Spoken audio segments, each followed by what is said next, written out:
Hi, everyone. My name is John Hirsch, and I am the TUPE coordinator at Redwood High School. TUPE stands for Tobacco Use Prevention Educator. And I'm here today in my first edition of the TUPE Talk series to try to help all of you to get your own TUPE programs started and really get off on the right foot. So who am I? Why should you listen to me? Well, I've been a teacher at Redwood High School for 17 years, and I've been involved in substance use and abuse prevention and intervention for pretty much that entire time. I've gotten more and more into it over the past decade, and I took over as Redwood's TUPE coordinator back in 2016. Since then, we've built an incredibly strong program. And I say we because it's not just me. I'm the point person on it, but if I've seen farther, it's because I've stood on the shoulders of giants. And I'm here today to share with you about the steps that I took with the support of other staff and students on campus to build an incredibly strong and thriving TUPE program here that had 10 peer educators in its first year. We now have 19 peer educators that were taken from a pool of over 50 applicants. We have performed over 60 different interventions with students who are struggling with a really, really high success rate, so high that I was given the opportunity to go down to Stanford and help them develop a new iteration of their tobacco prevention and now intervention also toolkit. I've gotten to speak at a number of conferences around Northern California, and my students have been invited to speak at conferences as well. They've spoken at conferences for the last 3 years. We now present to every single freshman health class at Redwood High School. We present to 6th grades, 7th grades, 8th grades at multiple middle schools in our feeder area. And we just have a really, really good feel for what we're doing. We are building a social media program that I'll talk about in a later episode.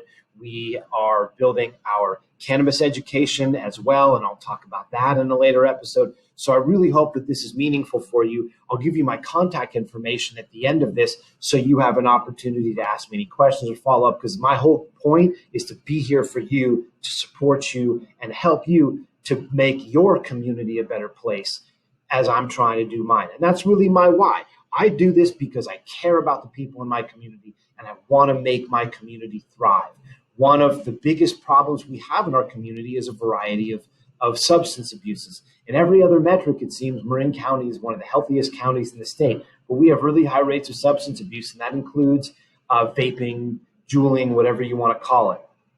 And that's been my motivation. And it's really given me the fire that I need to persevere, to build this program and to keep it going. And that's what I wanted to talk about next, is finding your why. The TUPE program is run through the state, and it usually runs through things like county offices of education or maybe some nonprofits in your area. And TUPE coordinators like me get a small stipend, but the stipend enough, with all due respect and appreciation, is probably not enough to motivate you in a transactional sense to build the kind of TUPE program that is going to have an impact. You need to have a why. You need to be motivated to make a positive change in your community. And you need to keep that why in mind if you're going to be an authentic communicator with students who come to you in need of substance abuse help, with your peer educator team, with your community outreach to parents. Having your why in mind and being authentic and genuine is really important to building and maintaining your social capital, because we can't do this alone. It's a collaborative effort. Once you've committed to being a TUPE coordinator or whatever version of that you have in your area, you're going to want to do your homework. So what does doing your homework involve? Well, there are a few different things. You're going to want to put together a focus group of students You're going to want to connect with counseling and any other health support services that are available both on your school site and maybe even in your surrounding community. And you're going to want to talk to your administration. With the student focus group, this is an area where you're going to need to cash in a little bit on your social capital.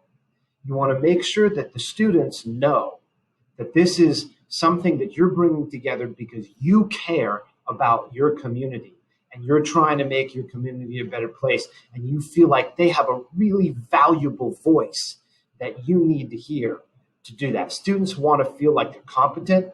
They want to feel like they have autonomy, and they also want to feel like they're contributing. They want to make an impact in their school. They want to have a voice, and you can empower them in that way. And you can do that by getting them together and first of all, ensuring confidentiality, making sure that they know that you will share what is said with other people, but not who said it. You want to plan your questions ahead of time, and yet also have a feel for the organic flow of the conversation in that focus group when you're getting a lay of the land for what vaping or chewing or using nicotine or tobacco products looks like in your community.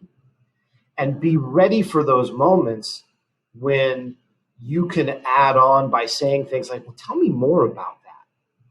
Or can you give me any examples of things you've seen? Because having that evidence and having that depth of student experience is going to be irreplaceable. It's going to help you clarify what your niche is when you get down to it. And just a little side note, if you can provide food, all the better. You want to try to get a cross section of students. You want to try to get freshmen, sophomores, juniors, seniors, boys, girls, and whatever other diversity markers you have in your community, whether it's ethnic diversity or what I call social diversity. That is to say, students who are involved in the band, students who are involved in theater, students involved in different sports, right? You want to get a cross section of people so you can get as many different perspectives as possible. Once you get that and get a feel for what, their perception of use is in your community, you want to get the data, probably from the California Healthy Kids Survey, which is going to show you what people are using, whether you give yours in 9th and 11th grade or 10th and 12th grade. You'll get to see overall use. You'll get to see use in the last 30 days versus lifetime use, how often people use. All that should be available to you in public access through the California Healthy Kids Survey. And those are things that you want to put together for when you go talk to counseling or whatever support services are offered in your community, to see what supports are already being offered so you don't reinvent the wheel, but so that you can also work together in a synergistic fashion. For example, our counseling services are, we have our normal counselors. We also have a place at Redwood High School called the Wellness Center, where we have people from Bay Area Community Resource, licensed marriage and family therapists, community social workers, who provide a lot more social emotional support for students who go seeking help. And we work really closely with the Wellness Center on a lot of our substance abuse prevention and intervention work, and that's been a really positive experience. The last place you want to check in is with your administration. This is critical. And when I went and talked to my administration, I found that they were incredibly supportive. They will probably have to be to some degree because of the nature of the TUPE program that they have to comply with. But the other parts of it are going to be based really heavily on what you bring to the table. I met with a counselor and our assistant principal who was in charge of facilitating TUPE, and we had a really positive meeting that started off clarifying what the school and school district policies were. For example, we don't suspend at Redwood High School for nicotine-based offenses. We don't have suspensions, we have interventions.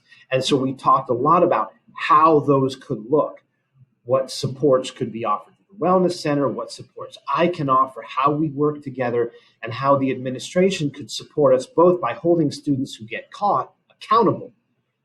That's just one example. I will talk more about our work with school rules and administration in a later episode. The last thing you need to do, now that you really have a lay of the land, is to clarify what your niche is. Are you going to be focused more on student outreach? And if so, is that going to be through PE classes? Is it going to be through your health class? Is it going to be through some other way? Are you going to do more school-wide events? Are you going to do more in-class events? Are you going to work on your feeder middle schools? Or if you're a middle school, are you going to work with your middle school or sixth grade, seventh grade, eighth grade? Find out what your niche is. Know that it can evolve over time, but you want to commit to that because that's going to clarify your vision. That's going to be really important for when you recruit your all-important peer educator team, which will be covered in a later episode. So thanks for watching. I hope this was worth it. And please feel free to contact me at the contact information in the notes with any questions or ways I can help you. Thanks a lot. Have a good day.